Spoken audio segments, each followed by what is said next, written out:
저희 오늘 묵상하실 말씀은 누가복음 18장 31절에서 우리 43절까지 말씀입니다.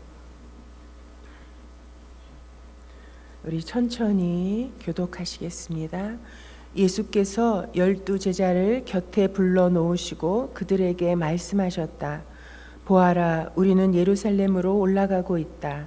인자를 두고 예언자들이 기록한 모든 일이 이루어질 것이다. 인자가 이방 사람들에게 넘어가고 조롱을 받고 모욕을 당하고 침뱉음을 당할 것이다. 그들은 채찍질한 뒤에 그를 죽일 것이다. 그러나 그는 사흘째 되는 날에 살아날 것이다. 그런데 제자들은 이 말씀을 조금도 깨닫지 못하였다. 이 말씀은 그들에게 그 뜻이 감추어져 있어서 그들은 말씀하신 것을 알지 못하였다. 예수께서 여리고에 가까이 이르셨을 때 일어난 일이다. 어떤 눈먼 사람이 길가에 앉아서 구걸을 하고 있다가 무리가 지나가는 소리를 듣고서 무슨 일이 일어났느냐고 물어보았다. 사람들이 나사렛 예수가 지나가신다고 그에게 일러주었다. 그러자 그는 소리를 질렀다. 다윗의 자손 예수님, 나를 불쌍히 여겨 주십시오. 앞에 서서 가던 사람들이 조용히 하라고 그를 꾸짖었으나 그는 더욱더 크게 외쳤다. 다윗의 자손님, 나를 불쌍히 여겨 주십시오. 예수께서 걸음을 멈추시고 그를 데려오라고 분부하셨다. 그가 가까이 오니 예수께서 그에게 물으셨다. 내가 네게 무엇을 해주기를 바라느냐? 그가 대답하였다. 주님, 내가 볼 수 있게 해주십시오. 예수께서 그에게 말씀하셨다. 눈을 떠라, 내 믿음이 너를 구원하였다. 함께 읽으십니다. 그러자 그가 곧 보게 되었고 하나님께 영광을 돌리면서 예수님을 따라갔다. 사람들은 모두 이것을 보고서 하나님을 찬양하였다. 아멘. 오늘 본문을 통해서는 예수님께서 이제 예루살렘으로 올라가시면서 세 번째 이 순환 예고를 제자들에게 해주시는 말씀입니다. 예수님은 이미 이 땅 가운데 왜 보내지셨는지, 이 땅에서 어떻게 사셔야 하셨는지, 그리고 어떠한 길을 가실지, 어떤 하나님의 역사를 이루실지 너무나도 잘 알고 계셨죠. 그리고 이것을 이 땅 가운데 살아가면서 예수님이 떠나가신 뒤에도 이 땅 가운데 하나님의 그 구원의 역사를 위해서 남겨두고 가는 제자들에게 세 번째 이 순환을 예고하고 계십니다. 여러분, 세 번이라는 건 예수님께 완전한 이런 의미가 있잖아요. 예수님은 어떤 상황 가운데서도 자신의 가야 할 길에 대해서 흔들리지 아니하시고, 그리고 남기고 가야 될 이 제자들에게 참으로 온전하게 예수님의 그 앞으로 당하실 일들을 이야기해 주고 계십니다. 벌써 세 번째 말씀하고 계십니다. 여러분, 예수님께서 예루살렘으로 올라가시는 이유가 어디에 있습니까? 바로 참으로 이 32절에 보면요, 이방 사람들에게 넘겨지고 그리고 조롱을 받고 모욕을 당하고 침뱉음을 당하고 채찍질을 당하고 그리고 죽임을 당하시기 위해서 올라가시는 일입니다. 여러분, 예수님의 이 순환은 이렇게 자세하게 몇 차례에 걸쳐서 이렇게 나열하고 있습니다. 그런데 그 뒤에 보면 그러나 그는 사흘째 되는 날에 살아날 것이다. 여러분, 순환에 대해서는 몇 번에 걸쳐서 이야기하시는데, 그러나 순환 뒤에, 그 죽음 뒤에 부활의 영광을 맞이하실 것은 사흘째 되는 날에 살아날 것이다. 이렇게 한 번만 이야기하고 계십니다. 여러분, 고난보다 참으로 이 뒤에는 이 영광의 이 부활은 참으로 짧게 이렇게 서사되고 있지만, 여러분, 예수님의 이 순환을 예고하시고 예수님의 삶의 이 방점이 어디에 찍혀 있습니까? 참으로 많은 고난을 받으시고 그러나 사흘째 되는 날에 부활하신 이 수많은 고난보다 그 뒤에 찾아오고 그 뒤에 나타날 부활의 영광에 초점이 맞춰져 있는 것을 저희가 생각할 수 있습니다. 예수님께서 이런 많은 고난과 그리고 결국은 부활하실 이 영광의 이 순한 예고를 하시는 이 모든 것은 여러분 오늘의 말씀을 저희가 읽었습니다. 31절에 보면 이것은 참으로 인자를 두고 예언자들이 기록한 모든 일이 이루어질 것이다. 예언자들을 통해서 기록된 모든 말씀을 이루기 위한 일이라고 주님 말씀하십니다.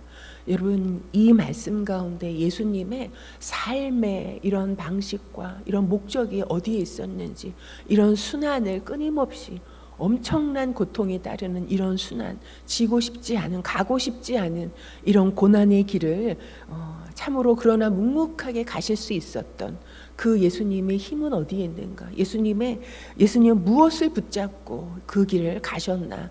저희가 복음서를 찾아보면요, 여러분 이 말씀이 너무나 많이 반복되어서 나오는 것을 발견하실 수 있습니다. 이 모든 것은 구약의 선지자를 통해서 예언하신 그 말씀을, 기록된 그 말씀을 다 응하게 하려 함이라, 다 이루어지게 하려 함이라. 그리고 예수님은 십자가에서 내가 다 이루었다, 이렇게 구약의 그 언약을, 하나님의 구원의 언약을 성취하시는 이 길을 가셨던 것을, 그리고 그 가신 결과 다 말씀이 응하고 하나님의 말씀이 진리고 하나님의 말씀은 반드시 이루어지고 하나님의 말씀이 이루어지는 것이 능력이요 영광이라는 것을 친히 드러내 주신 그런 길을 가셨다라고 말씀할 수 있습니다. 여러분 여러분 내 원함이 아니라, 내 목적이 아니라, 내 야망이 아니라, 내 뜻이 아니라 오직 나를 보내신, 나를 구원하신 하나님의 이 말씀이 응하고 이 말씀이 그대로 이 땅 가운데 이루어질 그 일을 위하여서 예수님은 그 어떤 고난과 순환도 마다하지 아니하시고 그 죽음의 길을 가셨다는 것입니다. 그러기에 그 순환 너머에, 순환 뒤에 찾아올 그 부활의 영광을 당당히 맞이하시고 예수님의 그 죽으심과 그 부활로 말미암아 오늘 우리가 하나님 앞에 이 구원의 감격과 오늘 아침도 하나님을 나의 아버지라 고백하며 부르짖으며, 그리고 내가 하나님 앞에 엎드려 기도할 때 주님은 반드시 들으시고 응답하실 거라는 믿음의 확신을 가지고 우리가 이 자리에 있을 수 있는 것입니다. 여러분 우리가 다시 한번 참으로 우리가 이제 곧 부활 주일을 앞두고 있습니다. 참으로 이 부활의 역사를 위해서 예수님이 치르신, 나의 구원을 위해서 치르신 예수님의 그 순환이 어떠한지, 여러분 우리는 예수님께서 당하신 이 여러 이 고난 중에 한 가지라도 여러분 당하실 수 있겠습니까?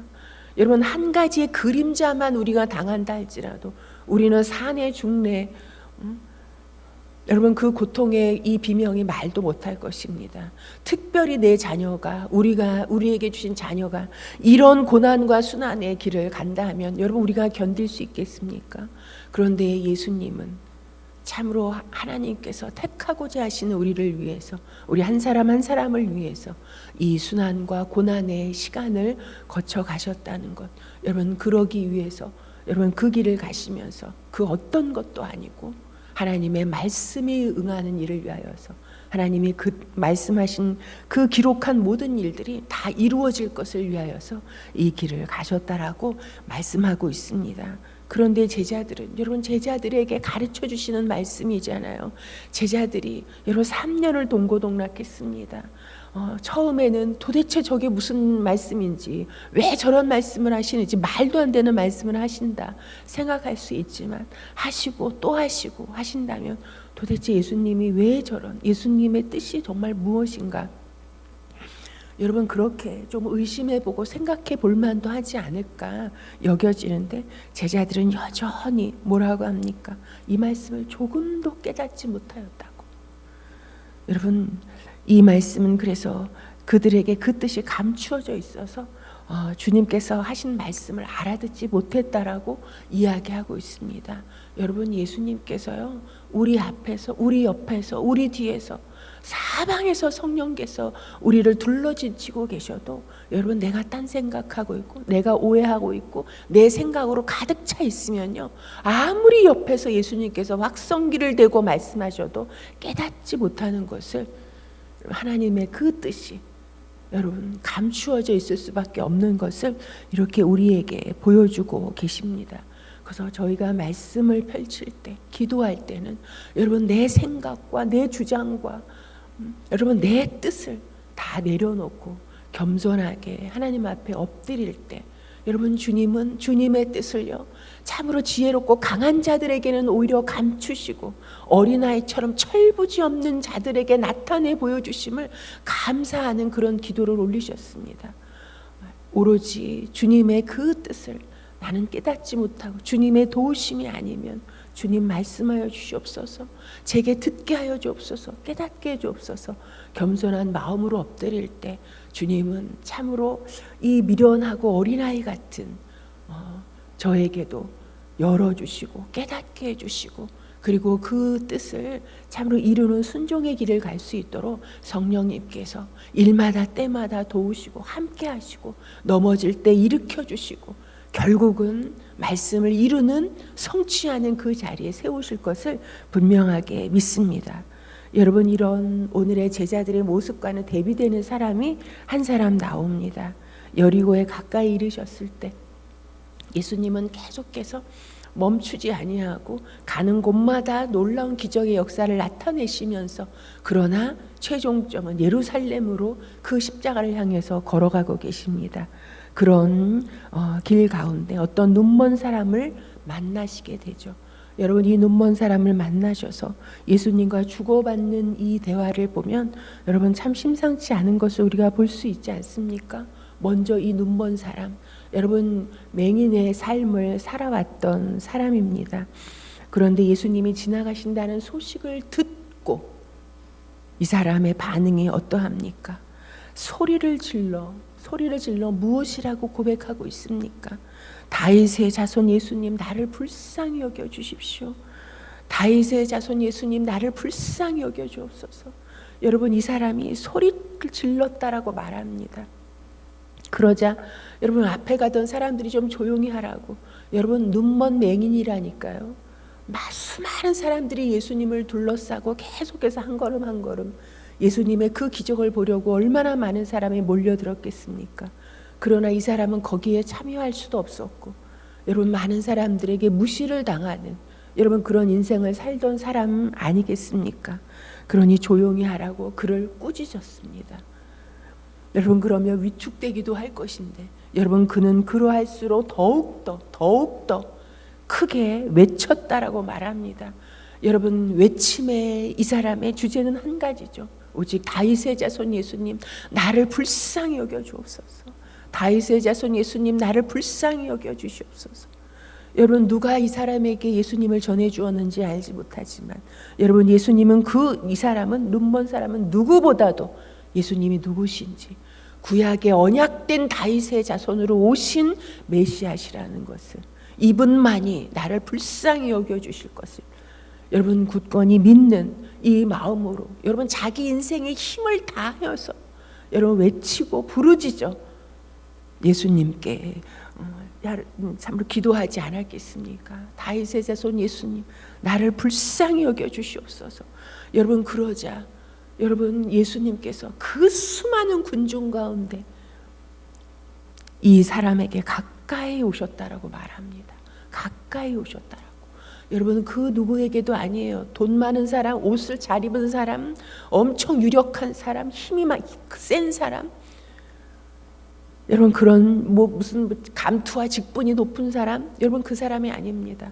아무도 보지 않는 사람, 오히려 꾸짖음을 받는 사람, 눈먼 사람, 여러분 예수님 가시는 길에 아무 도움도 안 될 사람.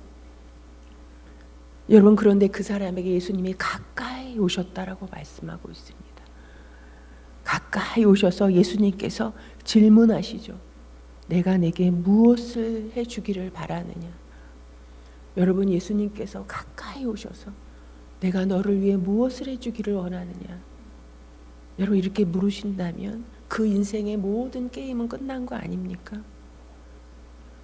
여러분, 당연히 여러분 그걸 모르셔서 물으시겠어요? 눈먼 사람인데.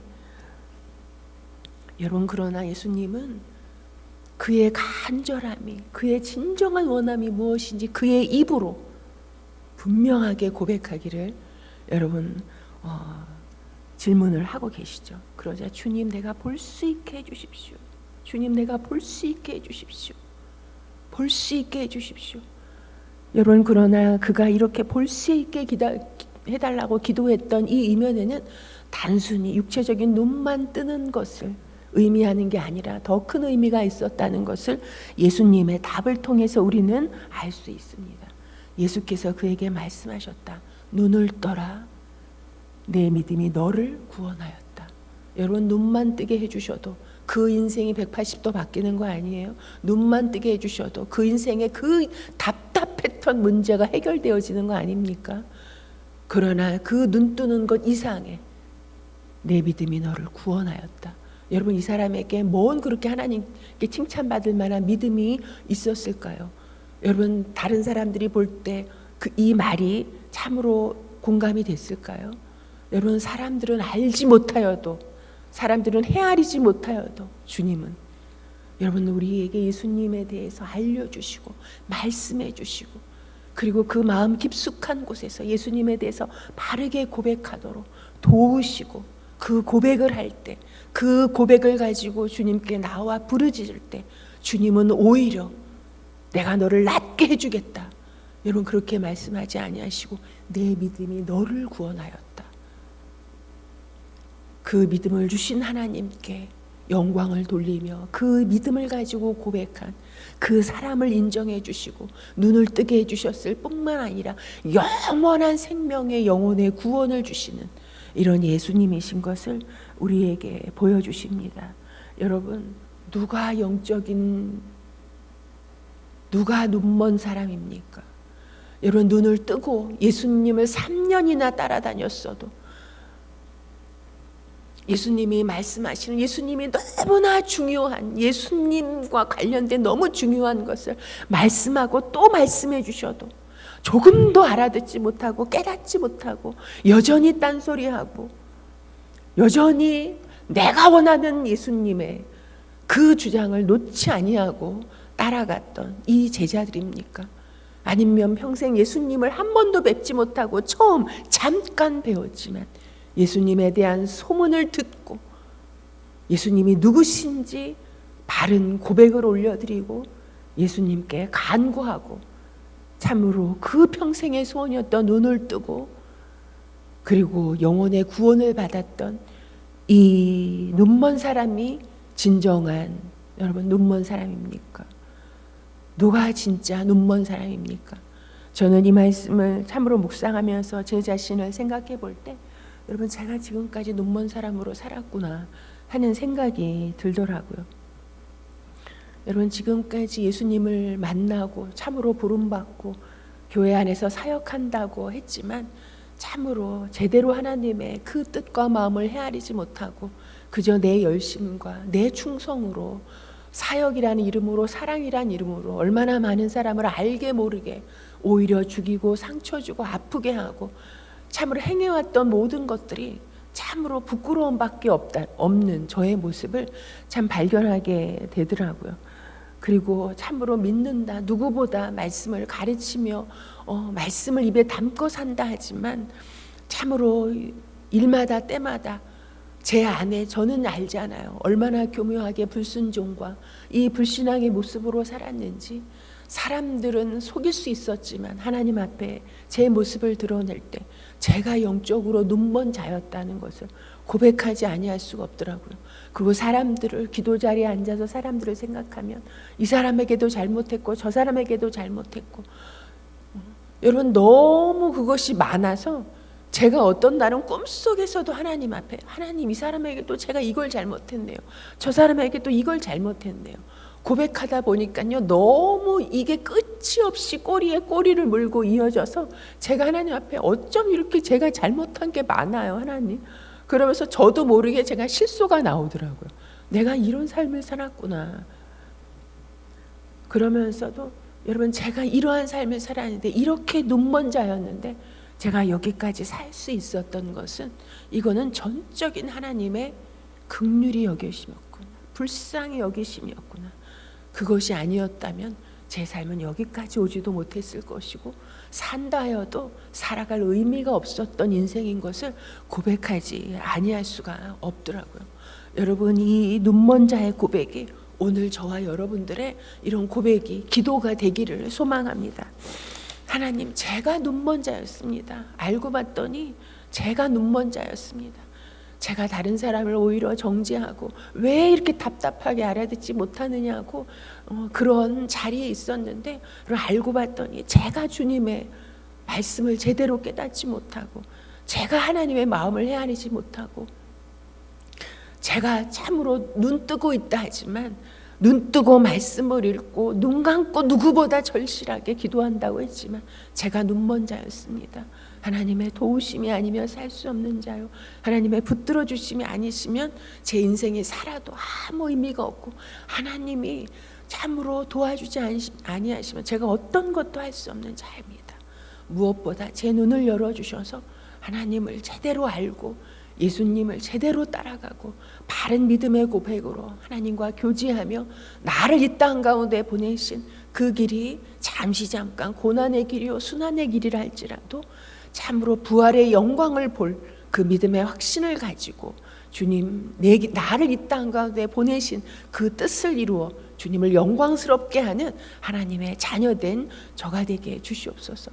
이렇게 기도하며 나아가는 우리가 되기를 소망합니다. 저희가 오늘은 가정을 위해서 기도하는 날입니다. 여러분, 우리 가정에서 우리 부모된 우리들이 여러분 얼마나 사랑이란 이름으로 부모된 권위를 가지고 여러분 아이들을 억압하고 짓누르고, 여러분 오히려 아이들에게 여러분 부모 밑에서 자라는 것이 오히려 고난받는 인생이 되게 하는 일들이 얼마나 많이 있습니까? 여러분, 우리가 먼저 하나님 우리에게 이 가정을 주신 것을 감사하기를 원합니다. 여러분, 내 힘과 내 능력으로 이 가정이 꾸려지고 세워진 것이 아닌 것을, 하나님의 은혜요 하나님께서 복으로 우리 가정을 주신 것을 다시 한번 생각하면서 이 가정을 영적인 눈을 열어주셔서 주님의 눈으로 바라보고 주님의 마음으로 헤아리면서 우리의 가정 안에서 부부의 관계가, 부모 자식 간의 관계가 주님의 은혜와 주님의 사랑으로 주님을 믿는 믿음으로 건강하게 세워져가는 우리 가정이 되게 해 주시옵소서. 우리 부모된 자들에게 자녀를 내 생각을 이루는 이런 도구로 생각하지 않게 하여 주시고 하나님의 참으로 온전한 영혼으로 바라보고 이 영혼이 하나님에 대한 바른 믿음으로 자라가도록 잘 도와가는 이런 영적인 눈이 열린 이런 부모가 되게 해 주시옵소서. 우리가 함께 기도하고 또 가지고 나오신 기도 제목과 이 나라가 이제 또 참으로 극심한 혼란에 빠질 수 있는 일을 앞두고 있습니다. 그런 어떤 상황 가운데도 진정 이 나라 민족의 역사의 주관자는 하나님이신 것을 우리가 믿고 어떤 상황 속에서도 하나님의 공의와 정의가 참으로 바르게 세워질 수 있도록 하나님 역사해 달라고 함께 기도하시고 가지고 나오신 기도 제목 올려드리고 돌아가시겠습니다.